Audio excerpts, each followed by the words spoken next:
విశాఖపట్నంలో వర్షం దంచి కొడుతోంది. గోపాలపట్నంలో వర్ష బీభత్సానికి కొండ చర్యలు విరిగిపడ్డాయి. దీంతో కొండ ప్రాంతంలోని పలు నివాసాలు ప్రమాదానికి అంచున ఉన్నాయి. ఏ క్షణాన కూలిపోతాయో అన్న భయాందోళనలో స్థానికులు జడుసుకుంటున్నారు. అప్రమత్తమైన స్థానికులు నివాసితుల్ని ముందస్తుగా సురక్షిత ప్రాంతాలకు తరలించారు.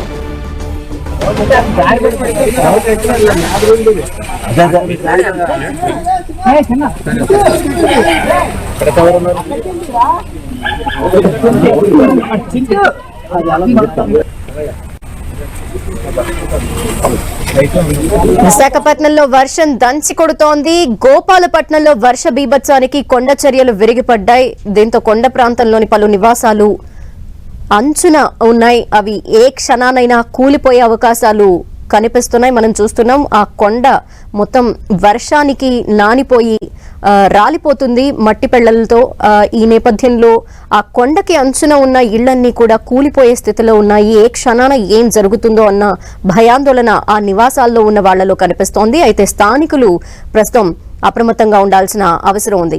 అయితే ప్రస్తుతం నివాసితులందరినీ ముందస్తుగానే సురక్షిత ప్రాంతాలకి తరలించారు. అయితే వారి నివాసాలనైతే ఖచ్చితంగా కోల్పోయే అవకాశాలు కనిపిస్తున్నాయి. వర్షం ధాటికి మట్టి పెళ్లలు ఎక్కడికక్కడ విరిగి పడుతూ కొండ చర్యలంతా కూడా విరిగిపోతున్న దృశ్యాన్ని మనం చూడొచ్చు. వర్షం కూడా అక్కడ భారీగా పడుతున్న నేపథ్యంలో ఆ ఇళ్లు కూలిపోతాయా లేదంటే ఏం జరుగుతుందా అన్న భయం వాళ్లలో కనిపిస్తోంది.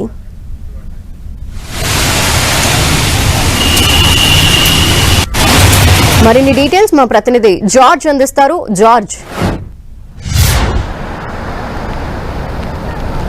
పశ్చిమ మధ్య బంగాళాఖాతం దాని ఆనుకుని ఉన్న వాయు బంగాళాఖాతంలో ఈ వాయుగుండం ఏర్పడి కొనసాగుతూ ఉన్న నేపథ్యంలో ఉత్తర కోస్తాంధ్ర జిల్లాల్లో ముఖ్యంగా చూసుకున్నట్లయితే ఉత్తరాంధ్ర జిల్లాల్లో ఎడతెరపి లేకోకుండా వర్షాలు కురుస్తున్నాయి. ముఖ్యంగా విశాఖపట్నంలో చూసుకున్నట్లయితే కనుక ఉదయం నుంచి కూడా ఎడతెరపి లేకోకుండా వానలు కురుస్తూనే ఉన్నాయి. ఎక్కడా కూడా గ్యాప్ ఇవ్వలేదు. వర్షం పడుతూనే ఉన్న నేపథ్యంలో ఇటు గోపాలపట్నం దగ్గర ఉన్న ఇళ్లన్నీ కూడా కాళీమాత టెంపుల్ ప్రాంతంలో ఉన్నటువంటి కొండవాళ్ళ ప్రాంతం ఏదైతే ఉందో ఆ కొండవాళ్ళ ప్రాంతం వద్ద మెట్టి పిల్లలన్నీ కూడా జారిపడుతూ ఉన్నాయి. ఈ నేపథ్యంలో ఎప్పుడు కూలిపోతాయో తెలియని పరిస్థితుల్లో ఆ ఇళ్లు అనేవి ఉన్నాయి. ఈ నేపథ్యంలోనే పశ్చిమ నియోజకవర్గం ఎమ్మెల్యే గణబాబు సైతం కూడా ఆ ఇళ్లను పరిశీలించారు. హుటాహుటిన అధికారులందరినీ సైతం కూడా అలర్ట్ చేశారు. అక్కడ ఉన్న వారందరినీ కూడా పునరావాస కేంద్రాలకైతే తరలించారు. ఎందుకంటే విజయవాడలో చూసుకున్నట్లయితే గత కొద్ది రోజుల క్రితం ఏర్పడిన అల్పపీడనం ప్రభావంతో అక్కడ కూడా కొండ చర్యలు విరిగిపడి దాదాపుగా ముగ్గురు సైతం కూడా మృతి చెందిన ఘటన అనేది చూసాము. ఆ నేపథ్యంలోనే ఈ కొండ చర్యలు కనుక విరిగిపడినట్లయితే అనేక మంది ప్రాణాలు అయితే కోల్పోయే ప్రమాదం ఉండేది. అయితే వెంటనే అలర్ట్ అయిన అధికారులు అలాగే అక్కడ ఉన్న ఎమ్మెల్యే సైతం కూడా అలర్ట్ అయ్యి అక్కడ ఉన్న వారిని పునరావాస కేంద్రాలకు అయితే తరలించారు. ఎందుకంటే ఎడతెరపి లేకోకుండా కురుస్తున్న వర్షాల కారణంగా ఇప్పటికే చూసుకున్నట్లయితే కనుక అల్లూరు జిల్లా సైతం కూడా అతలాకుతలమైంది. రాకపోకలు పూర్తిగా స్తంభించాయి.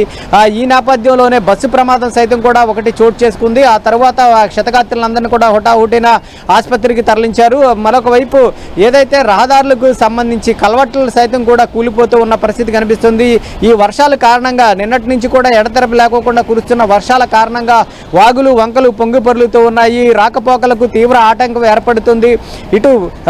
అటువైపు వెళ్లాలన్నా ఇటువైపు వెళ్లాలన్నా కానీ చూసుకున్నట్లయితే కనుక పెద్ద ఎత్తున వాగులు పొంగి పొర్లుతూ ఉండడం వాహనాలు సైతం కూడా కొట్టుకుపోతున్న పరిస్థితి అయితే నెలకొని ఉంది. అయితే ప్రస్తుతం ఇది కళింగపట్నానికి అత్యంత చేరువుగాను అలాగే పూరికి అత్యంత చేరువుగాను నెమ్మదిగా కదులుతూ వెళుతూ ఉంది. రేపు ఇది తీరం దాటే అవకాశాలు ఉన్నట్లు వాతావరణ శాఖ చెబుతూ ఉంది. రేపు సాయంత్రానికి ఇది పూరి వద్ద తీరం దాటే అవకాశాలు అయితే కనిపిస్తున్నాయని చెప్తూ ఉన్నారు. ఎందుకంటే ఇది పశ్చిమ మధ్య బంగాళాఖాతంలో ఏర్పడిన ఈ వాయుగుండం ఏదైతే ఉందో ఇది పశ్చిమ బెంగాల్ మధ్య ఈ దిగాకు వైపు వెళుతూ ఉందని భావించినప్పటికీ అది దిశను మార్చుకొని ఇటు ఒడిశా వద్దనే ఇది తీరం దాటే అవకాశం అయితే కనిపిస్తూ ఉంది. ఇటు ఒడిశా వద్ద ఉన్న పూరి అలాగే దిగా వద్ద అయితే తీరం దాటుతుందని అంచనా వేస్తూ ఉన్నారు. అయితే ఈ తీరం దాటే సమయంలో సైతం కూడా వర్షాలు ఎక్కువగా నమోదయ్యే అవకాశం ఉంది. ఎందుకంటే ఇది ఒడిశా తీరాన్ని ఆనుకొని ఇది తీరం దాటే అవకాశం ఉంది. కాబట్టి ముఖ్యంగా చూసుకున్నట్లయితే కనుక ఇటు శ్రీకాకుళం విజయనగరం విశాఖపట్నంతో పాటు ఉభయ గోదావరి జిల్లాల్లో భారీ నుంచి అత్యంత భారీ వర్షాలు అయితే కురిసే అవకాశం ఉంది. ఉత్తరాంధ్ర జిల్లాలకు ఇప్పటికే చూసుకున్నట్లయితే రెడ్ అలర్ట్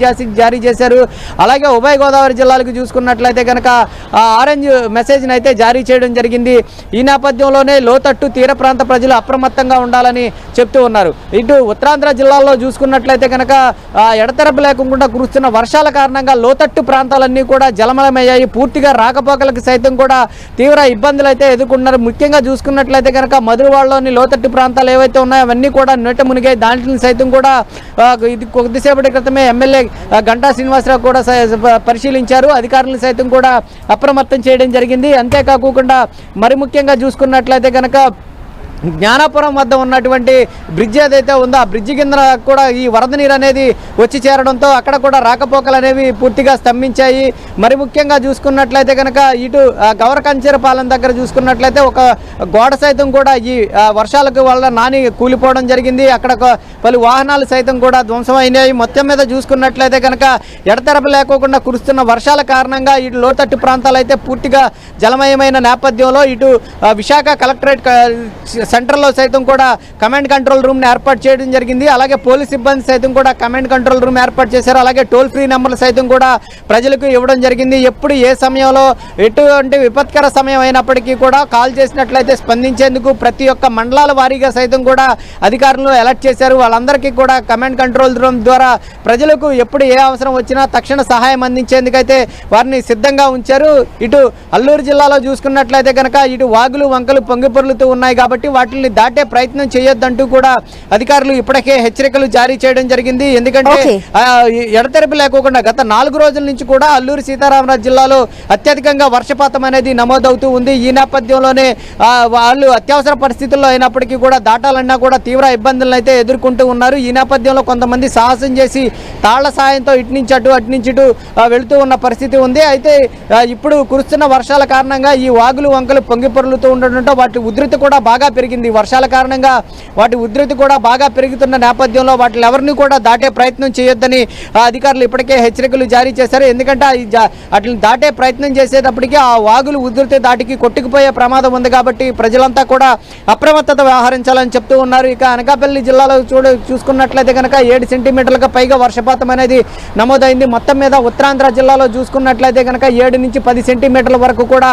వర్షపాతం అనేది నమోదవుతూ ఉంది. ఇదే పరిస్థితి రాగల 24 గంటల వరకు కూడా కొనసాగే అవకాశం ఉంది. ఎందుకంటే ఇది రాగల 24 గంటల్లో తీవ్ర వాయుగుండంగా బలపడి ఇటు ఏదైతే పూరి దిగా మధ్య తీరం దాటే అవకాశం ఉందని చెప్తున్నారు. తీరానికి అత్యంత సమీపంగా ఇది కొనసాగుతుంది కాబట్టి ఇది పైన కొనసాగిస్తుంది కాబట్టి ముఖ్యంగా ఉత్తరాంధ్ర జిల్లాలో దీని ప్రభావం అత్యధికంగా ఉంటుందని చెప్పుకోవచ్చు.